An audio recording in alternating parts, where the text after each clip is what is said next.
This is the most popular episode we do every year. It takes weeks of planning. I'm out $50 because I got this new jacket on. We're all dressed up. And why? Because it is the Millie Awards. It is our end of year episode where we go through about 15 categories, right? Actors, they got the Oscars. And musicians, they have the Grammys. Well, what do business people have? They got the Millie Awards. And this is where we share a bunch of different categories like our best and worst investments of the year. You know, where do we take a big L on an investment? What did we win on? Or we'll do a category like person we would most bet it all on. Who would we, if we have to invest our whole net worth on somebody, who would we bet it on? We got me, Sam, and Andrew Wilkinson. We're all here. We've been doing this for 3 years now.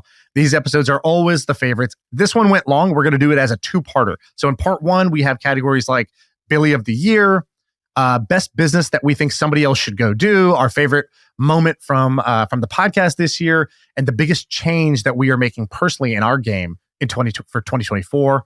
And in part two, we have a whole bunch of categories like our favorite unsexy business and wild predictions for next year. So enjoy the Millie Awards 2023.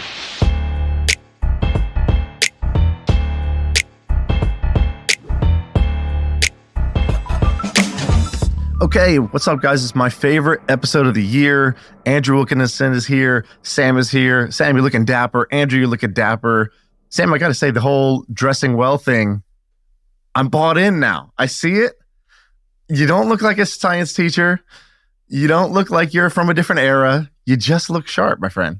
Yeah, I couldn't find my cufflinks. I thought I was going to look like a farmer on this thing. Thank God I found them right before we started.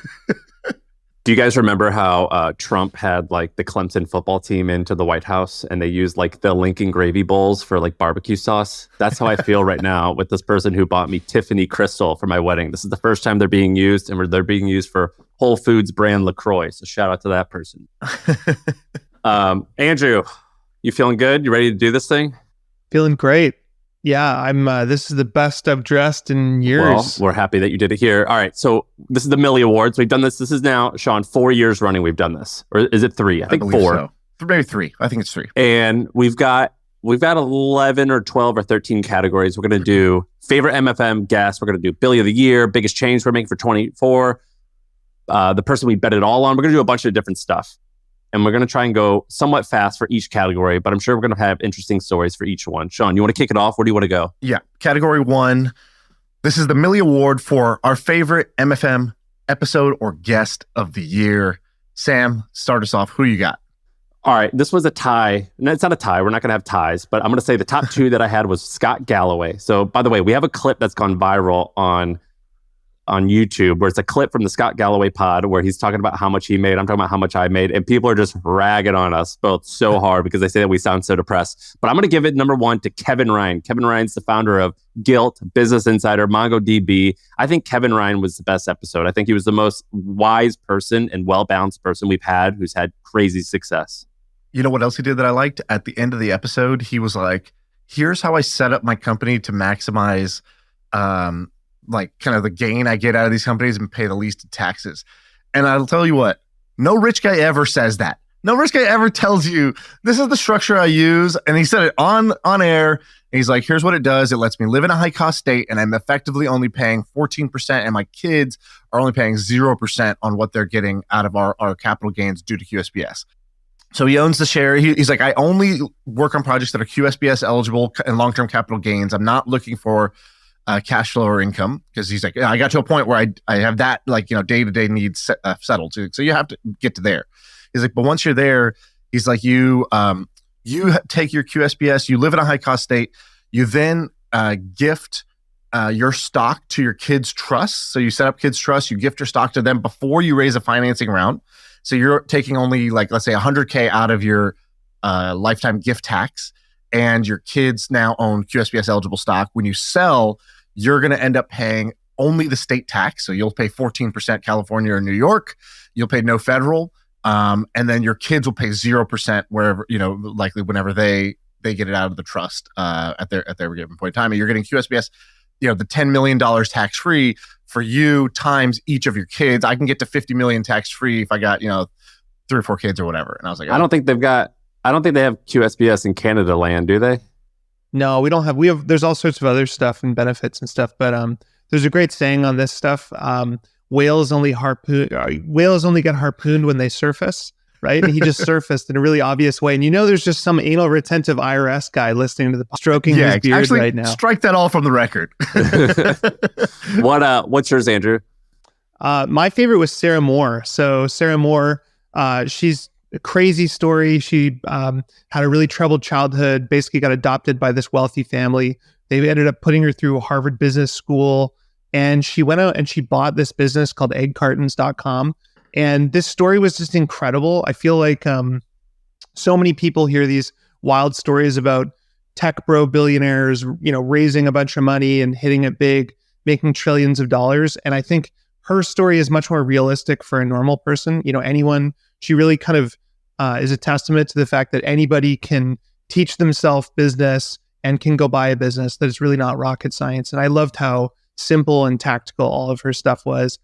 She's so honest. She also said on the pod, she goes, story. I'm trying to stay low key and under the radar. And I think it's been one of our most downloaded and viewed episodes with it's like 500,000 listens to that episode. Whoops.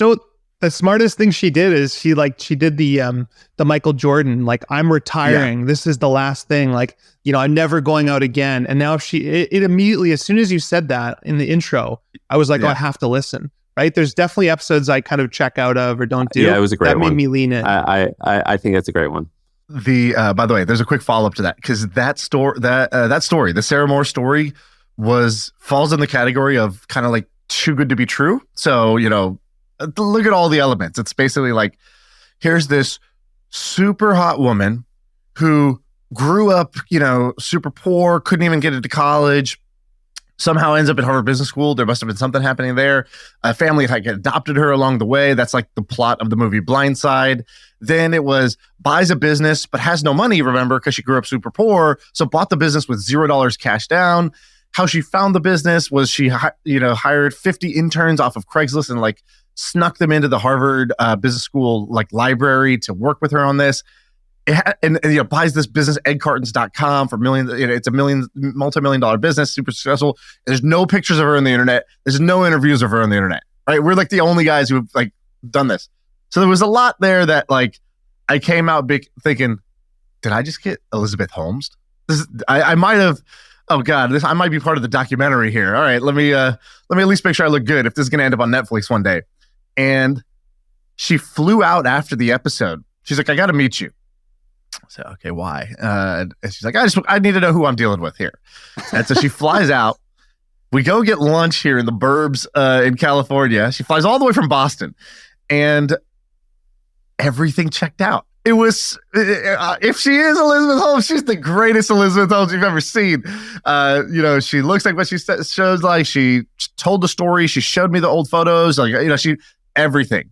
And she's like, I'm so glad, people have been pretty respectful, because I said on the episode, please don't bother me.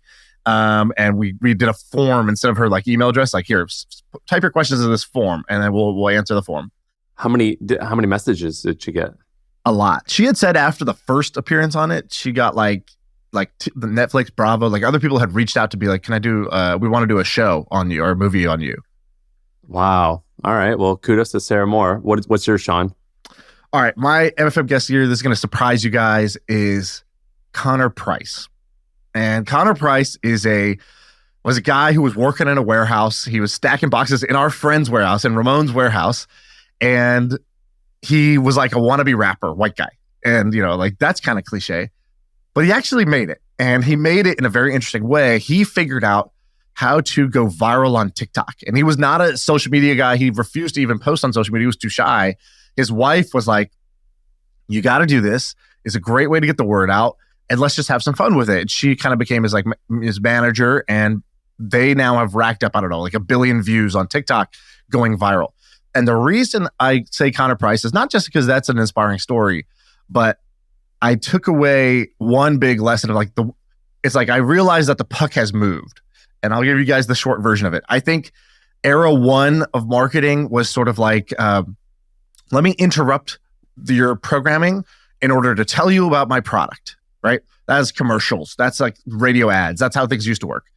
Era two became, hey, let me send this to an influencer. They'll kind of hold up the product and make a post about the product. So now I'm not interrupting your programming. I'm kind of using this trusted influencer, but it's clearly, still an ad. The content is buy this product. It's great. And what Connor Price is doing is a little bit different. He creates a little skit, and in the middle of the payoff of the skit, the hero of the skit, the one that saves the day, is this dope song and the 15 seconds of the dope song, and that gets people to go and actually want to go find the product. And now I see this everywhere. This is how Mr. Beast sells chocolate too. He doesn't hold up his candy bar and say, "This is a delicious candy bar. You should go buy it." He says, "I recreated Willy Wonka's chocolate factory, and inside this factory is he makes like the product is baked into the content. The content is entertainment around the product." And now that I see that, I can't unsee it. I see it everywhere, and it's part of my kind of core business strategy now. Even our own ads, we changed like that. Instead of saying, we're going to stop and we're going to tell you about this thing, we created a segment called The Thrill of the Shill. We teach a lesson or an entertaining story, and then we tell you about the product in that story. And that's how I think marketing goes down. Connor Price. Got to give a shout out to his wife, too. Just a total shark in the best possible way. Yeah, she was hardcore. This data is wrong every freaking time. Have you heard of HubSpot? HubSpot is a CRM platform where everything is fully integrated. Whoa, I can see the client's whole history, calls, support tickets, emails, and here's a task from 3 days ago I totally missed. HubSpot, grow better. All right, you want to move to the next one? Billy of the Year. How do we describe this one? Just a billionaire who's fascinating? It's just someone who's balling out of control. You don't even have to be a billionaire. You just have to have that billionaire strut, the ability to walk with some swagger and play the game a little differently. So it's somebody who is uber successful, but in a way that we really respect. Let's go with Andrew first. Who you got? So mine is very obvious. It's sorry, got a landline over there? You still have a landline? Dude, you go public and you have to install a landline? The gate of my house is like the super old school system, so I have a landline just for that. Dude, you better only be talking to presidents on that thing. Yeah. It's red, like the bat phone. So mine is pretty obvious. It's Charlie Munger. I think we all know who he is. For those of you that don't, he's Warren Buffett's longtime business partner. He just died last week. I think he was 15 days or something short of his 100th birthday. He was 99. And the guy was completely sharp to the end. I think a week before, he did an interview with Becky Quick from CNBC. And I just want to tell you a story about this guy. This is how sharp this guy was. So Chris and I were having dinner with him one night, and all of a sudden this guy bursts into the room and he's like, "Charlie, I'm doing a deal right now. I need to know an answer to something." And this guy walks in. He's like 30 years old. And he just starts rattling off a bunch of questions. He's like, "Okay, we need to do it at 5.6% interest for this many doors." And Charlie just asks a couple questions, and he says, "Okay, good, cool." And then the guy just like says bye to us and leaves. And Charlie explains that it's this neighborhood kid who he is a Hasidic Jew, tried to convert him to Judaism 20 years ago, going door to door with a Bible, with Bibles, and they ended up becoming friends. He mentored him. He started buying apartments. Charlie backed him on this. And now they own $1 billion real estate portfolio of Los Angeles apartments. And he's just this neighborhood kid. His name is Avi. And they built this huge business together. And Charlie started doing this when he was like 90 years old. His 90-year-old side hustle is $1 billion real estate portfolio. God damn it. Andrew, is this going to be like a couple that's been married for 80 years and they both die at the same time? Is Warren going to, is he distraught, you think, in the same way a marriage would be? I don't know. I mean, yeah, Buffett's really old too. And I think if you think about the actuarial tables, they really don't have much, or Buffett wouldn't have much time left, but hopefully he keeps going for a couple more years. I think he named or he said he has a successor and everything lined up, but I wasn't sure if it's going to be like a marriage where like he's going to go like next week, but I guess we'll see. What's funny is they've had successors since they were like 60. Everyone's been saying they'll die at any time. So they've gone a lot longer than everyone thought. All right, mine's Palmer Luckey, the CEO of Anduril. So we had Palmer Luckey on, I think 2 years ago now. It was an amazing episode, but here's why I like Palmer Luckey. He says what you want to say if you were a billionaire, but you'd be too afraid to say it. And so he has got a lot of really good quotes of him. He's kind of a loose cannon in a few ways, like him and Jason Calacanis have gotten into it. But frankly, I love it. So he's got this great thing that he did. He spoke at a conference recently and he goes, do you guys know what the number one profession that children want to be? It's social media influencer. The next is professional gamer. The next is a YouTuber. And the problem is that you can't tell kids to follow their dreams when their dreams suck.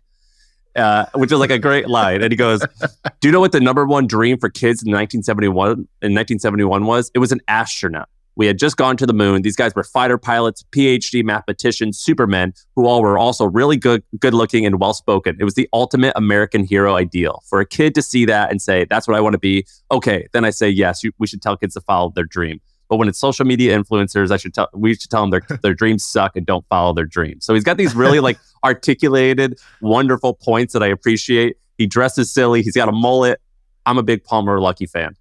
Yeah, I like that one. That's now 2 years in a row. Andrew gave him the nod last year for Billy of the Year, and now Sam comes in again with Palmer. I love it. He's we got to get him back on, man. He was really good on the pod. He had super interesting ideas, and also, like you said, speaks his mind. He says that he flies commercial and that he prefers to sit by the bathroom. He goes, because my grandpa was a pilot and I just love being around everyone. I don't truly believe that, but he continually claims that's true. What's yours, Shaan?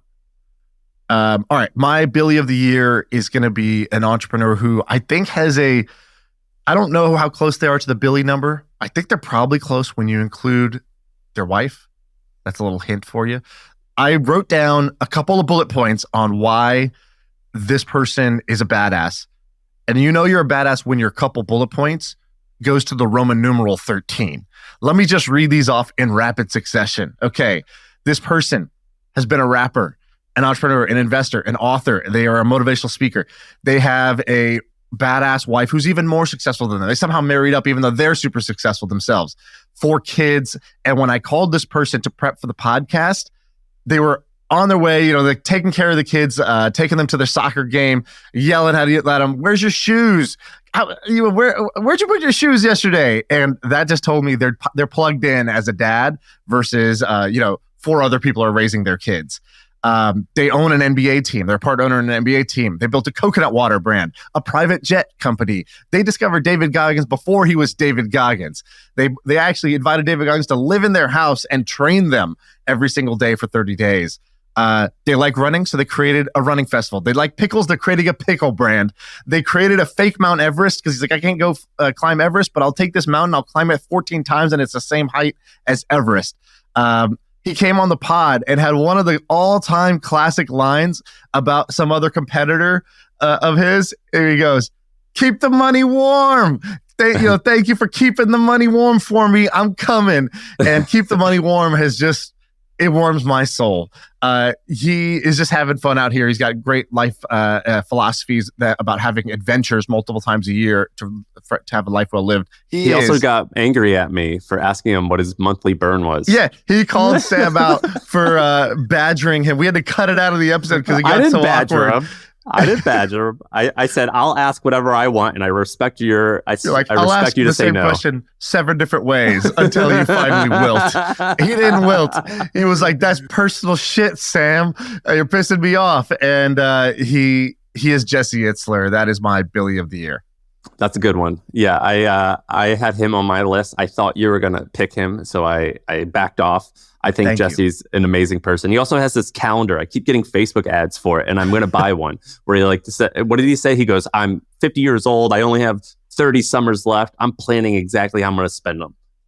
It was a good episode. I think it's called Big Ass Calendar. All right, category number 3. What is the biggest change you're making for 2024? But before we do it, we have to say what we said last year. Andrew, you said being better at responding to iMessage. You were like, I've gotten my email system under wrap, but you're like, I have so many text messages. I'm bad at replying. It makes me feel like a bad person and a bad friend. Sam, you said, I'm going to be less of a dictator. You said, I'm going to lead this company without being a dictator and being less metrics obsessed. I'm going to be more vibe driven, more calm. I nailed it, by the way, just for the record. Yeah, I was going to say, and I said, I don't know why. I think I said something else, but I think I said knowing when to use my impulsiveness and when to ignore it. So those were our 3. Sam, you want to go first? So you said you nailed it. I nailed it. I've been way less metric focused. I try not to talk about sales or anything like You're that. a vibe CEO? I'm a vibe CEO. You know, I'm not the CEO, but my CEO is metrics driven, but I'm not as much. So I calm down, and I think I'm very easy to be around at this moment. But next year, so I'm making a few changes. One, I'm going to move eventually. I think I'm going to do the most tuxedo thing ever. I think I'm moving to like Greenwich, Connecticut. That's not a joke. That's serious. So that's going to be a big change. But you know what I'm going to do in 2024 is I'm trying grayscale. You guys know what grayscale is? It's when there's like if you go to, just Google it and you'll see the directions on how to do it. But if you type in on your phone, like color, you should see it where you can switch your iPhone to only be black or white. So I'm doing that right now because I've been using my phone to read books to my daughter, and I hate having that bright, all those colors because she stares at them. But the bigger switch I'm going to do is I'm going to get a dumb phone. Have you guys seen dumb phones? It's like a Nokia or a light phone. I cannot stand phone addiction. It's really bothering me. I'm totally addicted, and I'm afraid to set a bad example for my children. So this year I'm going to move to a dumb phone, which is similar, I guess, to what you're saying, Andrew. You're breaking up with email. So two thoughts on that before you jump to that. So one, the bright light you get at night, you want to actually, Peter Attia recommends switching your phone so that it's a red screen instead of grayscale. I can teach you how to do that. You tap your power button twice and you can make it a shortcut to make your screen red, and red light doesn't affect your night vision. So that's what I do. That said, there's been studies on color, and if you decolorize your phone, if you make it grayscale, it's less stimulating. You're less likely to click into stuff. What I've done is actually installed something called Freedom, and Freedom plus screen time basically block everything. I've been doing that, but with Opal. You know Opal? Yes. I think it's the same thing. Yeah, similar. So it's like I basically have no ability to get through it. Like I have not been able to figure it out, and so I have no email on my phone. I've blocked a lot of texting. I've blocked basically every fun app.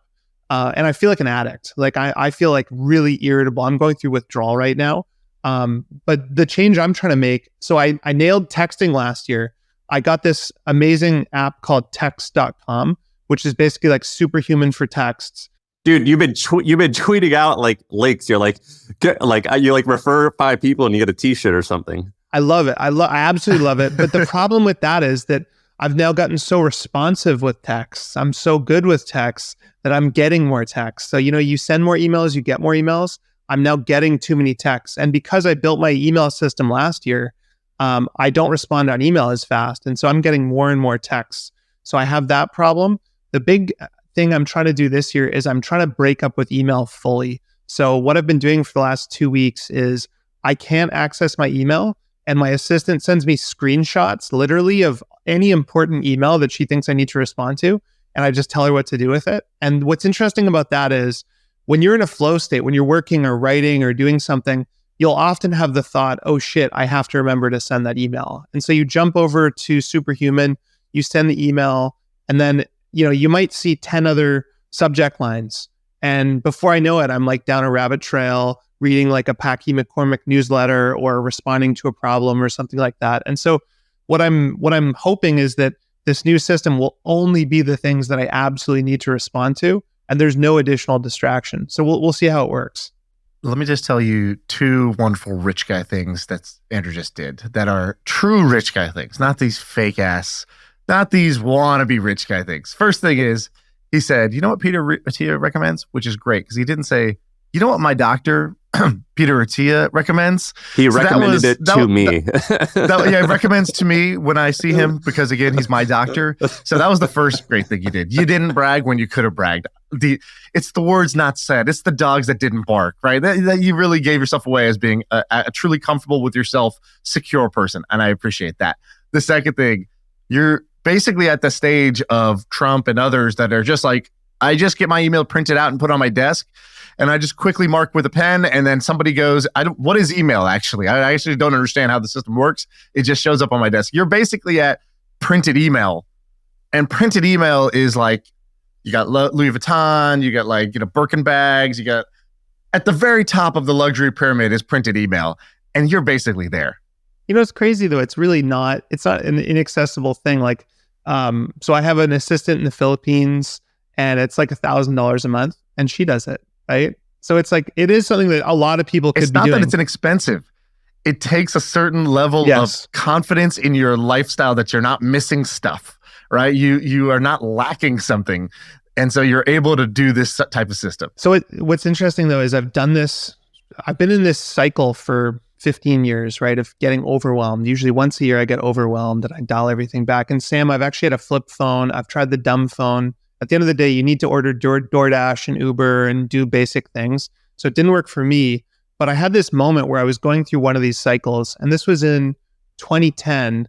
And my friend asked me out for sushi. So I live in Victoria, Canada, and Vancouver is about, I don't know, a 35-minute flight away or a 2-hour ferry away. And so I go out for sushi with my buddy, and I'm in this mode where I put my phone in my car and I don't look at it. So I go have sushi. We have a great time. We're catching up. At the end of the sushi, I get in my car and I look at my phone, and I've received an email from Mark Zuckerberg. Mark Zuckerberg at the time was famous, but not famous, not like he is today. And I'd emailed him because I heard he was coming to Vancouver, and he didn't respond for 2 days. And then at 8 o'clock at night or 7 o'clock at night, I got this email that said, "Hey, do you want to go for a drink?" from him, from Zuck. And I checked this email at 8:30 or 9, and there's literally no way to get to Vancouver after 9 p.m. The ferry leaves at 9 p.m. There's no flights, etc. And so I missed my opportunity to go out for a drink with Mark Zuckerberg one-on-one while he's out of his element in my hometown. And so I always think about that story. Whenever I block my email and do all these things, I still always think about that. That's insane. That's so funny. Imagine somebody who's like, yeah, I really want to make this lifestyle shift. It'll be good. I'm going to get off my phone. But what if Mark Zuckerberg just emails me and I happen to be at sushi and I missed the one time he's in my hometown in my neighborhood, and then like Jessica Biel was there afterwards and she wanted to hang out, but then I just didn't have my phone on me. But it actually happened to you. That's incredible. It's a very sad story. It's a very difficult life. Have you tried to like catch up with him and be like, Mark, hey, I was doing a dumb phone thing. You know how it is. I'm walking around Menlo Park until I see you. You have to do the, Andrew, what I want you to give up next year, at least when you're around me, maybe Shaan as well, is that stupid thing you and Chris always do where you make everyone put their credit cards in at the end of a dinner. You did that with me, Shaan, and I won't name the other person, but the dinner that one time, it was probably $600. And I don't know this person's finances, but I know they aren't where you are.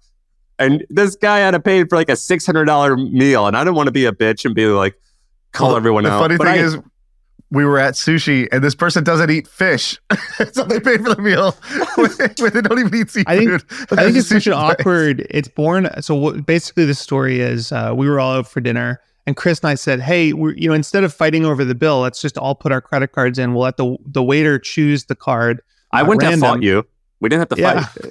But what I noticed, one of the weird things about making money is that there's this weird dynamic that happens where when the bill comes, if you pay the bill, you're showing off or you're implying they can't afford it. And if you don't pay the bill, you're an asshole because you can afford to. And so that's why we do that. Yeah, well, so Canadian of you. Yeah. Well, all right, Shaan, what's yours? What am I on? Biggest change? Okay, biggest change I'm making. This is something I started to do, but I'm doubling down on it. So this year I turned off 2 profit streams that I think combined were making like 1.2 to 1.5 million a year of profit. I just turned them off. Nothing was wrong with them.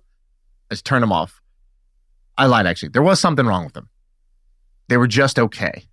Meaning it wasn't something I really loved to do. It wasn't something I hated to do. It was making good money, but it wasn't making amazing money. Can you say what those are? Yeah, one of them was my course. So I was teaching this like power writing course. And, I was only teaching it basically 2 to 3 weeks out of the year, roughly 10 days on average a year. But it would generate, $1 million a year of profit. And, but I didn't like being a course sales guy. Like I like teaching, but I'd rather just kind of like maybe just do it for free on the pod or something like that. Do like a masterclass episode instead. So I just decided I'm not doing it. And I was like, okay, that's just like less coming in this year. All right, then that matters to me. So I'm like, well, but I'm willing to do that.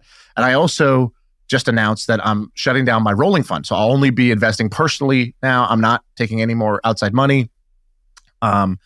Just because it was like kind of another thing to manage. Like, here's a group of investors, I got to write these updates. I got to keep it I got to keep it organized. Oh, should I do this deal or should I not do this deal?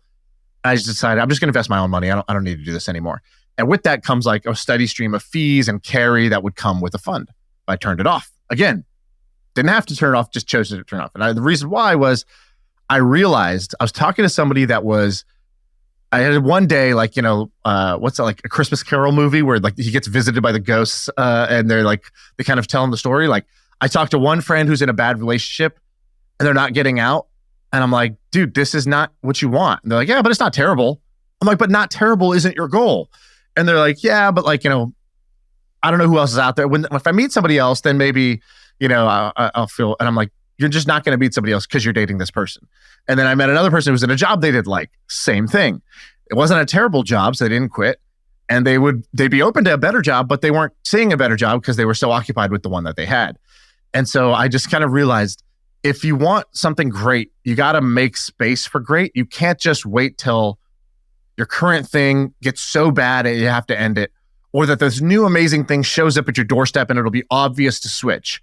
And you got to just say no to some things that are just okay in order to literally create space so that a better thing can come and land in your lap and be there. You have the time, you have the mind share, you have the availability to take the meeting, and something better lands.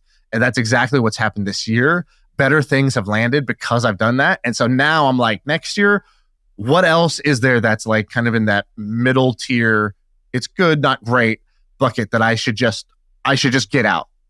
What's it going to be? I'm thinking about what that might look like. I don't want to say just yet, but yeah, there's maybe some other things I could do to free up more time or create some space. What do you think about that, Andrew? Yeah, it's funny you mentioned that. So one of the problems with having a fund or raising money is that you owe people things, right? There's people that are giving you millions of dollars. And I actually had a moment yesterday where I had a really busy day and I woke up and I actually felt really excited and creative. And I made this big list of all these things I wanted to dig into that I was excited to learn about and work on. And then there's a really wonderful guy who invested in a fund that we raised. And he gave us, I think, $5 million or something. And he wanted to get on the phone and understand what was going on with an investment that we made. And so me and Chris had to stop everything we were doing and talk to him. And we had a really nice chat with him, but it interrupted my flow state. It interrupted what I really wanted to be doing in my day. And the problem with raising money is that at the end of the day, there's people who can call you and you owe it to answer the phone, and they can interrupt you at any given time. And especially in a rolling fund, there's like 50 of those people. And so I feel the same way. I really think that when you give your time to something like that, you're taking away from something else. But we're going to get to best investment, or maybe we can go right there. But some of the things that you're doing contradict that. And same with me. Totally. Yeah, like I'm doing the Twitter subscribers, for example. But the thing about it is that I actually enjoy, nobody can email me and say, I'm a Twitter subscriber, I demand your time. I've made it very clear that I'm only doing an AMA once a month. I don't respond to tweets necessarily. I don't guarantee any response. And so most months I spend an hour doing an AMA that I find really fun anyway. So for now, I'm going to continue doing that. But I've certainly considered that. Oh, by the way, I have an update on my biggest change from last year that I'd said, where I was going to be I was going to learn when to use my impulsiveness and when not to. Totally failed at that. There was a business idea that we had that we were like, oh, maybe we should do this business. And I was like, here's the reasons why. I'm super excited about it. But I was like, you know what? Old Shaan would have just started it now. New Shaan, here's what I'm going to do. This business isn't going anywhere. I'm going to give myself a 2-week cool down period where I've done all the meetings. I'm kind of like, I know what's there. I have the information I need. But I still have to decide, is this a business? Because you don't date a business, you kind of marry a business for like at least a couple of years. And so I said, let me give myself a 2-week cool down period to get off the impulsiveness. And I made it 2 days into the impulsiveness period before I had my first customer and I was running and it was so good. And I was like, oh, I definitely didn't do the thing that I would have advised me to do, which is to say, if you still want to do this in 2 weeks, then this is a great business for you. And I kind of failed at that, I got to admit. So still working on that one. I'm going to keep that one on the list for this year. And impulsively shut down your rolling fund.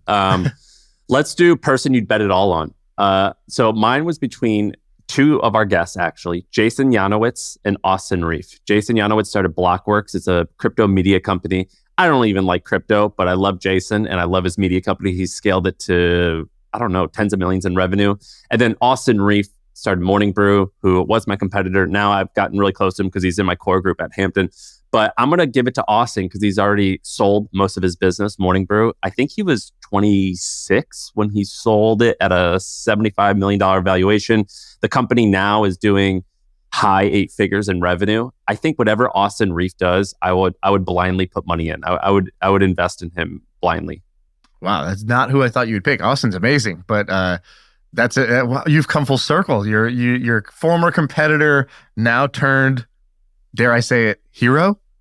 Well, look, I love these people that have the perfect balance of optimism and pessimism. You know, like they're like optimistically pessimists, like where they think something amazing is gonna happen, but they're fairly conservative and they plan for the downside. So he's interesting to me. Cool. Who you got, Andrew? Who would you bet it all on?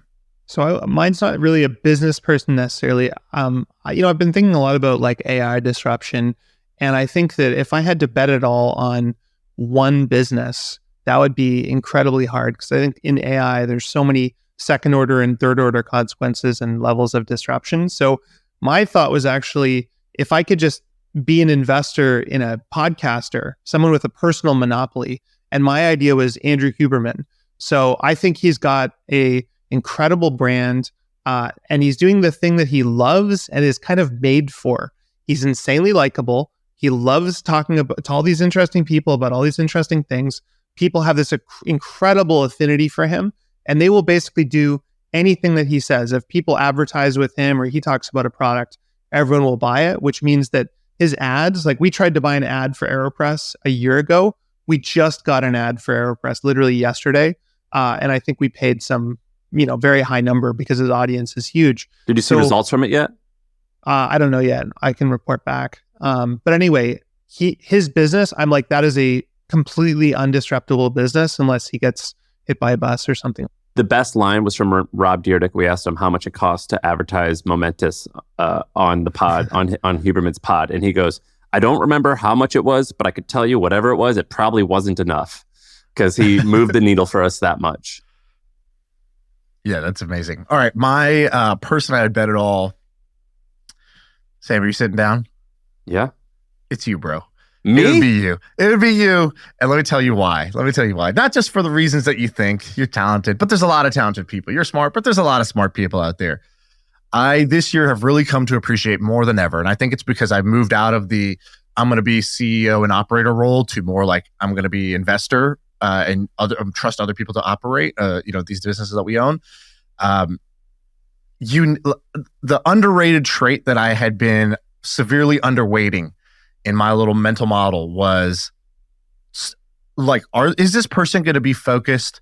Are they going to get distracted? Is this person going to be loyal? And are they going to take this seriously? And when it comes to that, like we have a lot of friends that are, they're talented and they're successful, but they have shiny object syndrome. I'm one of them. We have a lot of people that will, if they do something, they kind of know they got 10 more shots on goal and they're just going to keep trying different stuff until they figure out the little thing that works. Every time you talk to them, if you catch up with them every quarter, they're going to have a new narrative. You're not like that. And I've now learned that people like that, they just win. And the people who are steady and solid, and I feel like to have a certain level of seriousness about them when it comes to doing something. Like I don't really care what it is. Like when you were writing your blog posts for The Hustle early on, even before the newsletter, just like, yeah, we're gonna write a blog post that needs to get a bunch of people to subscribe and follow us. And you took it incredibly seriously. And when you're hosting events, you took it incredibly seriously. And when you're doing Hampton, you take it incredibly seriously. You do one thing and you take it very, very seriously. And if I'm going to bet it all on somebody, that's really what I want is a certain level of seriousness. It's it's a trait I've come to admire. Like we hired a CMO into our e-commerce business and this guy, Chris, and he's amazing. Not because he's the most talented marketer. And like, if you go on Twitter every day, there's these like e-com guys. I don't know if you guys see this or it's just my feed of guys just bragging about this like campaign they did and this new ad technique they did. And he's not like that. He's just blocking and tackling every day with a certain level of seriousness. And the beautiful thing is, I know this guy's going to stay focused and only work on this. He doesn't have 3 side hustles. He doesn't have his own podcast and rolling fund. He's just going to stay focused on this for the next 4 years. And when he does that, and he takes it seriously and he's going to like do all the obvious things, he's going to win bigger than the kind of like talented person who's all over the place. And I know that's a big contrast to me because I'm more of the talented person who's all over the place, but I've seen the value on the other side now. And I'm like, that's who I need to surround myself with because those people win. Well, I appreciate you. I love the love, and I love you for saying that. That's very kind. We did these MFM meetups recently, and I called in one to one last night, Shaan. And apparently, the thing is they put on their badge who they like more, you or me. And they'll never tear us apart, bro. I don't even want to know the results. They'll never tear us apart. Obviously, every brown person, every Indian person had Shaan. But I was shocked. Maybe I shouldn't have been shocked. You were a fan favorite. And so by you liking me and them liking you, they are now my fans too. Maybe, I hope. But I appreciate that. Thank you very much. I think that focus will change your game, Shaan. And if you want, like, this is a little crude, but you know how you're supposed to like rub one out before you like do something bad with someone that you're not supposed to. If you want, I love you. You can do that to me. I will help you. I'll be your hand. I'll keep you focused. I don't know what that offer was, but that was kind, I think. I just offered my hand to you. Yeah, I got you. All right. All right. What's the next one? Best business for someone else to go into. Yeah, what's a great business idea that someone else should go do? Do you know what we said last year? I think mine was a washer and dryer that's 2 in 1. Andrew said empty leg flights, and then Shaan said school for starving artists, like turn art into commercial things. For example, photographers. Yeah. All right. So I don't think anybody did any of those 3. So what do we got this year, boys? We got to step it up. All right. Sam, what's yours? I've got I think it's practical. So since the beginning of this pod, Shaan, I've said that I think privacy is going to be more important, and this is a mega trend. I said that things like DuckDuckGo are going to get a lot bigger. I think they have gotten huge, but not as big as I thought because it hasn't been easier it's been more like a vitamin, not necessarily a painkiller. I still think it's going to get big, that space. And I think in particular, what you're going to see is companies who are tailored for, it's going to start with first like executives and people like us who have audiences. And it's going to be something like where they protect your information online. So I've signed up for a few of these services and I'm alerted if one of my passwords gets hacked, or they'll say like, hey, we know where you live because we saw you post a picture of your car, and then we did Google Maps and we see your car in front of the house and we just predicted where you live. And so I'm using a bunch of these. I'm testing a lot of them out. I think these are going to be really popular. So for example, cyberhealth.co. I've not used these guys yet, but I like the premise that they provide. But I think what's going to happen is it's going to start with like $5,000 or $10,000 a year services that are a little bit more towards executives. And then it's going to trail down. And I think Gen Z is going to be all about privacy in the next 10 years. So that's what I'm interested in. Dude, that's a great one. I like that one a lot. I totally agree with you. This feels a little semi-glutide-y, like, hey, wait, is Sam onto something here? I think he might be onto something. Andrew, what you got? What's the best business for someone else to go do? So I love this one. I think I would do this if I was going to start a business. And my idea is AI Tinder. So imagine you go on Tinder. And so what got me thinking about this is Dolly and all these image generation tools can now create photorealistic images. And I don't know if you guys have seen them, but there's now Instagram influencers who are beautiful men and women who make $10,000 a month on Instagram. Dude, I just kept getting this. I kept getting this lady come up on my Twitter, and I'm like, this lady's very attractive. What's her story? Like, why do I keep getting the same person going on in my story? And they don't say she was fake, but I'm like, this is definitely fake. This person's not real. Then I had to Google it, and she was fake. Yeah, I mean, and they can. I mean, it basically, you can look at the image and almost not know. So here's my idea. So you basically generate like thousands and thousands and thousands of fake digital men and women, And then you have Tinder, and you basically you make it like a casino, right? So you're swiping, and let's say you match with a really hot digital girl, and then you have to text with her. And there's some sort of algorithm where you have to win her over to exchange photos and start talking or whatever. And I just think if you gamify dating, right? I mean, it's something that, like, people in relationships can even do this, right? It's just kind of like scratching an itch. I think that's something that would just absolutely blow up. But you're saying they know it's fake, right? You're saying it's fake. The game is it's almost like, flirting as you're getting better. And like, people might see this as like creepy, and it's like, no, these bots can train people how to not be creepy, right? Because you're never going to get another photo if you're creepy. We've talked about Replica. Do you remember Replica? It was like very good. Digital girlfriend or a boyfriend, and they like changed part of their algorithm or something about like what they allowed people to talk about. And one of the guys killed himself. Like, one of the customers killed himself. Like, these people fell in love with these women, these fake women. So it's pretty wild. Yeah, that's crazy. All right. Best business for someone else to go do. Okay, I had a couple ideas. I think anything in the guns and ammo space, I think, is a great one. But I didn't want to pick that one. I think distressed venture capital, Andrew, I think you guys are on top of this, which is a bunch of companies that are good products, have revenues, but they are not going to be able to raise their next round, and they're going to go die. And so, creating a business around that is good. But the one I picked is TikTok shops. So I don't know if you guys are paying attention to this. They're killing it. The number one book in the world right now, do you know what it is? It's the Shadow Work Journal. Number one book in the world. What is the Shadow Work Journal, you ask? Well, it's this goddamn book that you can't, is just going crazy on TikTok. It's basically, and what it is TikTok not just launched the ability to shop, they launched the ability for anybody to be an affiliate of any product without having a relationship with the company. So created this giant, network sales thing. It's like almost like an MLM. TikTok has turned into a giant MLM. So basically, you can, as a creator, just find a product in the shop that's eligible for commission. You make a video about it, and you get a commission every time they go buy it. That's why this journal is the number one product in the world. It's sold over 500,000 copies of this journal. Yeah, it's sold. TikTok tells you how many it's sold. 500,000. This is crazy. And that's through the TikTok shop. Then you have Amazon. It's the number one book on Amazon too. So you add another 500,000 on that, right? That's easily 1 million copies have sold of this one journal. And this is like in a 2.5, 3 month span. This is not very long. And I'm the type of person where I meet people, like I meet Moyes, and he's like, yeah, I did Facebook ads for native deodorant. And it's like, okay, well, what worked? It's like, yeah, back then, the clicks were just super cheap. There weren't very many people advertising on Facebook, especially a product like this. It was just mobile games or something. And you're like, damn, man, that was the glory era of Facebook ads. Now it's all so expensive. Now it's so competitive. But, if I was doing this in 2012, that was the time.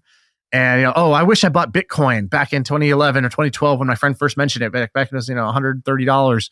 That was the time. And I always wish I was there back in the time. Well, guess what? There's a golden arrow that's happening right now, and it's TikTok shops, right? TikTok shops is currently in that, it's very cheap. It's not that saturated. And TikTok is very motivated to promote these things. And TikTok customers are not fully acclimated to the fact that now a bunch of the TikToks they see are selling products. And so the conversion rate's going to be higher. And these windows don't last for very long, but they do last, and when you can go make hay during these periods. And so I think if I was, 23 years old, there's nothing else I would rather be doing than trying to create something that's going to sell through the TikTok shop platform. TikTok is even paying for, they'll subsidize your product. So if you have a $60 product, it'll be for sale for $30, but you're still getting $60 because TikTok is subsidizing products that they want to promote and giving you the full value of them. So you're getting TikTok to pay for half the product sometimes, or 30% of the product sometimes. It's pretty insane. Yeah, this is wild. And I see that guy Isaac from Mini Katan or whatever, what's it called? Katana, yeah. Mini Katana, sharing all of his TikTok shop details, and it's wild. It's pretty crazy. Kind of like when the iPhone came out, people start making apps for the App Store, but you could see the charts. You could see what's getting downloaded. And the same thing with shops. You can go see what's selling well and how many units it's sold. And you can kind of either use that to either create a competitor or just sort of abstract away and be like, oh, it's this type of product that's doing well at this price point that's doing well on TikTok. Let me go after that. All right, that is part one. I got to go take a pee break, get some water, take a rest. But we got so many trophies still on the table that have to be given out for the Millie Awards. We got 6 or 7 of my favorite categories. We saved the best stuff for last. So after this, go listen to part 2 of the 2023 Millie Awards.